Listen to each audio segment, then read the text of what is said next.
कोई भी सॉन्ग की रिकॉर्डिंग कैसे होती है?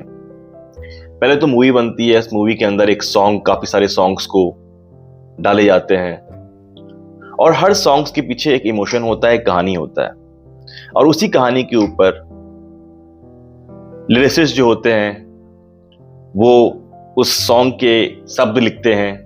फिर म्यूजिक कंपोजर आते हैं, दोनों बैठते हैं, मिलते हैं, फाइनली फिर वो एक सिंगर को डिसाइड करते हैं कि किस सिंगर से ये गाना गवाना चाहिए और इसके बाद वो एक स्टूडियो बुक करते हैं और स्टूडियो बुक करने के बाद फिर वो डेट आता है जिस डेट में सिंगर आते हैं, गाना रिकॉर्ड करते हैं। यही होता है आपका। पर यदि मैं आपसे ये बोलूं कि एक ऐसा सुपरहिट सॉन्ग जो स्टूडियो में रिकॉर्ड हुआ ही नहीं था और वो जो सॉन्ग है वो आज तक बॉलीवुड के इतिहास में ऐसा सॉन्ग बना ही नहीं है, मैं इसके बारे में बताऊंगा आपको मैं ऐसा क्यों बोल रहा हूं। और ये सॉन्ग जो है, जितने भी क्रांतिकारी मूवीज बनी है या क्रांतिकारी थीम पे सॉन्ग्स बनी है, ये रैंक में नंबर 1 है। बेहतरीन मूवी थी और इस मूवी में जो सॉन्ग जिसने गाया है वो थे हमारे रफी साहब। अब पूरी कहानी क्या है इसके बारे में हम विस्तार से बात करते हैं। दरअसल गुरुदत्त साहब अपनी एक मूवी बना रहे थे जिस मूवी का नाम था प्यासा। प्यासा एक ऐसी मूवी थी जो उस समय की या इवन आज के समय में एकदम लीक से हटके थी। ये मूवी एकदम अलग था और इस मूवी में एक ऐसा सॉन्ग था जिसमें कि एक जो नौजवान होता है कि वो स्टैंडिंग अगेंस्ट द सोसाइटी, वो स्टैंडिंग अगेंस्ट एवरीवन।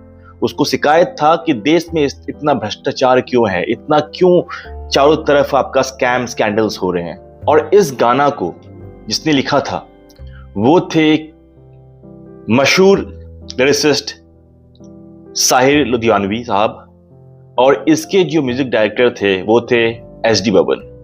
अब दोस्तों हुआ ये कि जब ये मूवी बन रही थी, अब बनने के बाद एक दिन की बात है, गुरुदत्त साहब जो इस मूवी के मेन कास्ट थे और वो इस मूवी के प्रोड्यूसर भी थे, उन्होंने अपने टीम के लिए जो उनके कास्ट एंड क्रू थे इस मूवी से रिलेटेड, उनको अपने घर पे बुलाया, एक इन हाउस पार्टी रखा था।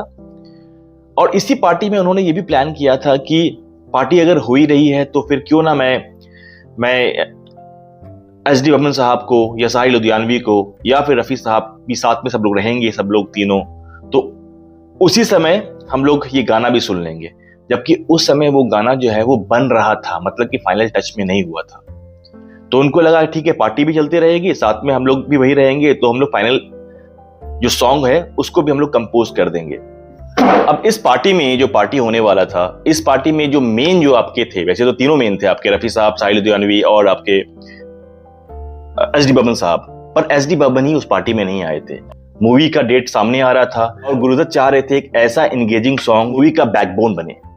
अब रफी साहब से उन्होंने फिर रिक्वेस्ट किया कि ऐसा है कि वो आए नहीं है तो प्लीज मैं आपसे यही रिक्वेस्ट कर रहा हूं कि मुझे एटलीस्ट ये सॉन्ग थोड़ा सा सुना के बता दो आप, कि मैं ये सुनना चाहता हूं, या एक्चुअली मैं फील करना चाहता हूं कि ये सॉन्ग कैसे लगता है सुनने में।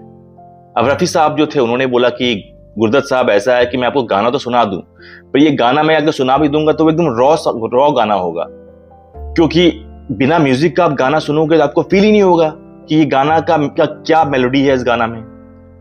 पर गुरुदत्त साहब को बहुत भरोसा था, उनको तो पूरा इंडस्ट्री को बहुत भरोसा था कि रफी साहब कैसे सिंगर हैं, वो तो कमाल के सिंगर थे।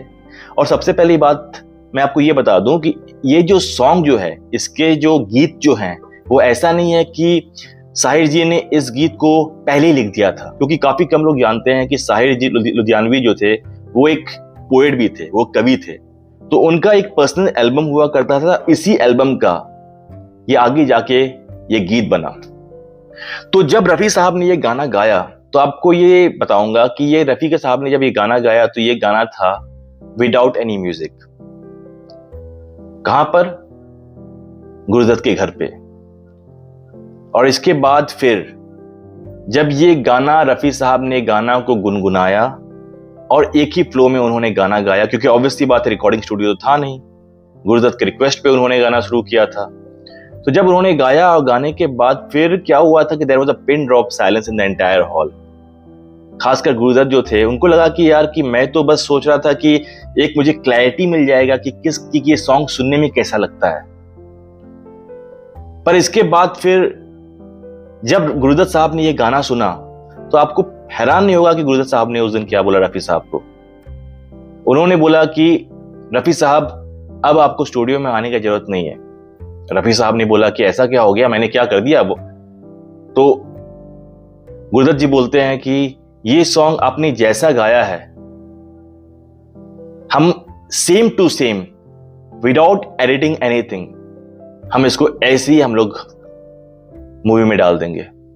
आप समझ रहे हो इस बात को? मतलब कि ये एक ऐसा गाना बना आगे जाके। ये गाना था, पहले मैं वो गाना बता दूं आपको, ये दुनिया अगर मिल भी जाए तो क्या है, दुनिया अगर मिल भी जाए तो क्या है, मतलब बहुत ही प्यारा गाना है। It was all about a person perception towards the society, towards the country, कि वो कितने स्कैम चल रहे हैं, कितने सारे आपके गलत काम हो रहे हैं। तो अ सिंगल पर्सन ही wanted to stand against the country, stand against the society.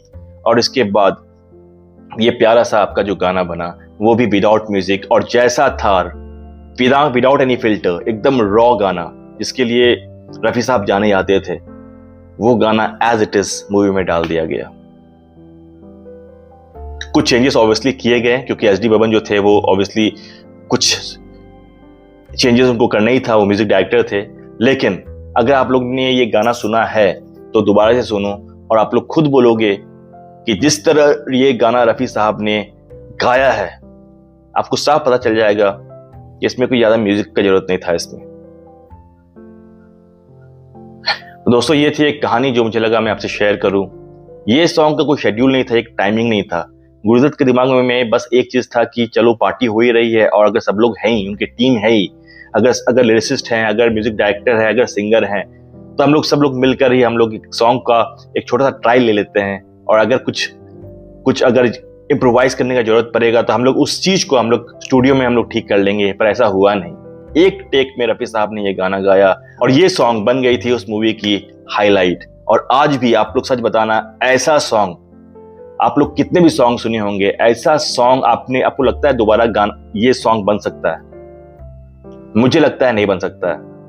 आप कोई भी सॉन्ग सुन लो, ऐसा गाना तो बन ही नहीं सकता है जो आपका एकदम रेवोल्यूशन था। यह सॉन्ग आपका एक तरह से क्रांतिकारी सॉन्ग था, जिसमें साफ कहा जा रहा था। तो बस एक छोटी सी वीडियो थी, मुझे लगा मैं आपसे शेयर करूं। अगर आपको अच्छी लगी होगी, please don't forget to like, share and subscribe. Please keep supporting me, liking the video, sharing the videos, and I will meet you in my next video. अभी के लिए इतना ही दोस्तों। Thank you so much for your time. Take care, bye bye.